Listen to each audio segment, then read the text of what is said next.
안녕하십니까. 더불어민주당 대변인 한민수입니다. 지금부터 더불어민주당 검찰 독재 정치탄압 대책위원회 기자회견을 시작하겠습니다. 참석자를 소개드리겠습니다. 더불어민주당 검찰 독재 정치탄압 대책위 공동위원장이신 박찬대 최고위원 오셨습니다. 김지호 상금 부위원장 오셨습니다. 회견을 시작하겠습니다. 검찰의 김건희 지키기 수사농단, 총선 승리, 특검 재추진으로 심판하겠습니다. 국민 다수가 압도적으로 그 필요성에 공감하였음에도 김건희 여사의 도이치모터스 주가 조작 의혹 진상규명을 위한 특별검사법이 지난 2월 29일 국회 본회의에서 최종 부결되었습니다. 그간 김건희 특검법은 각종 여론조사에서 지속적으로 70% 내외의 찬성을 받아왔습니다. 그러나 국민의 뜻으로 국회에서 통과된 특검법에 대해 윤석열 대통령과 여당 의원들은 거부권 행사와 무더기 부결표로 맞서며 국민의 뜻을 거슬렀습니다. 특히 이번 특검법 폐기로 윤석열 대통령은 헌정 사상 처음으로 가족 비리 의혹에 대한 특검법을 대통령의 권한인 거부권을 행사하여 무산시킨 대통령으로 기록되게 되었습니다. 대통령의 거부권은 입법부 견제를 위해 아주 예외적으로 사용돼야 할 권한임에도 본인 가족의 비리에 대한 수사를 막는 데 악용한 것입니다.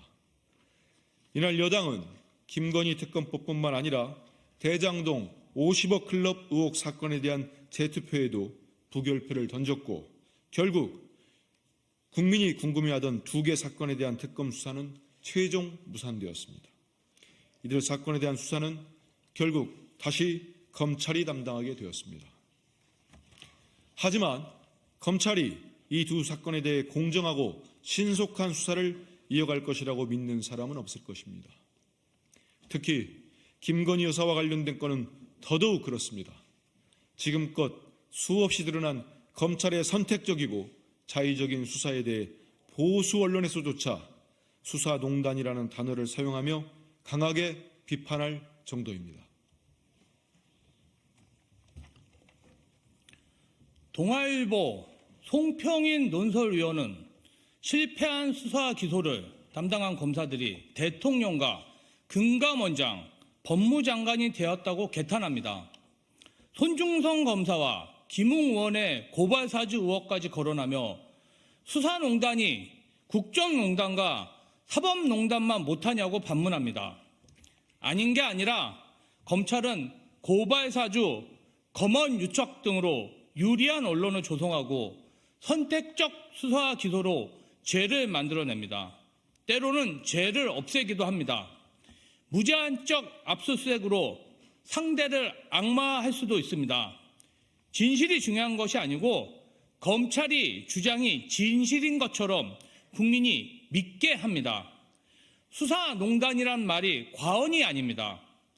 윤석열 정부가 들어선 이후 이런 행태는 목적성을 띠기 시작했습니다. 야당과 시민단체 중 대통령의 정적에 대해서는 없는 죄도 만들어내며 피의 사실을 공표하며 공격했습니다. 반면 대통령의 친인척, 특히 김건희 여사에 대해서는 있는 죄도 감추며 협의를 축소하고 시시하였습니다. 도이치모터스 주가 조작 사건은 법원의 1심 결과가 나온 지 벌써 1년이 지났으나 여전히 검찰의 수사는 진행 중입니다. 검찰이 김건희 방탄용, 시간 끌기 또는 문개기라는 해석이 지배적입니다. 자의적인 수사농단의 큰 단면입니다.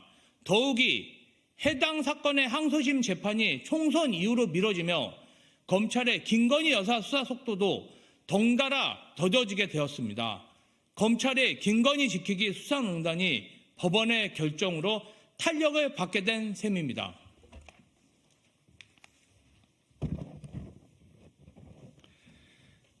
(1심) 재판부는 이미 김건희 여사 명의의 계좌 3개가 시세 조종에 동원되었다고 인정했습니다. 김건희 여사의 관여 혐의가 이렇게 명백한데도 검찰은 여전히 김건희 여사를 소환 조사조차 않고 있습니다. 김건희 여사의 파우치 뇌물수수 혐의건과 마찬가지로 해당 사건에 대한 검찰의 수사가 얼마나 진척되었는지는 아무도 모릅니다. 수백 차례의 압수수색과 괴롭히기식 소환조사, 피의사실 유포를 통한 악마와의 행태와는 정말 천지 차이입니다. 우리 당은 이러한 비정상적인 검찰의 수사 농단에 맞서 다시 특검을 추진할 예정입니다. 홍익표 원내대표가 명품백, 양평 고속도로 등 김건희 여사의 추가 범죄 혐의를 포함해 발의를 준비하겠다고 공언했듯 우리 당은 특검 재추진을 통해 대통령과 여당이 폐기한 공정과 상식을 국민 앞에 바로 세우고 검찰의 수사 농단을 원천 차단하겠습니다. 화무 11홍, 권불 10년입니다. 박근혜 정부 때 발생한 국정농단 사건도 결국 심판을 받았습니다. 언젠가는 김건희 여사의 각종 범죄 혐의 역시 법과 국민의 심판을 받게 될 것입니다. 검찰의 수사농단 또한 마찬가지입니다. 특히 이번 국회의원 선거는 김건희 여사와 검찰에 대한 국민의 압도적인 심판의 여론을 확인할 수 있는 가늠자가 될 것입니다. 우리 위원회는 김건희 여사의 혐의와 검찰의 수사농단에 대해 국민 앞에 끝까지 진실을 밝혀나가겠습니다. 2024년 3월 8일 더불어민주당 검찰독재 정치탄압대책위원회, 이것으로 기자회견을 마치도록 하겠습니다.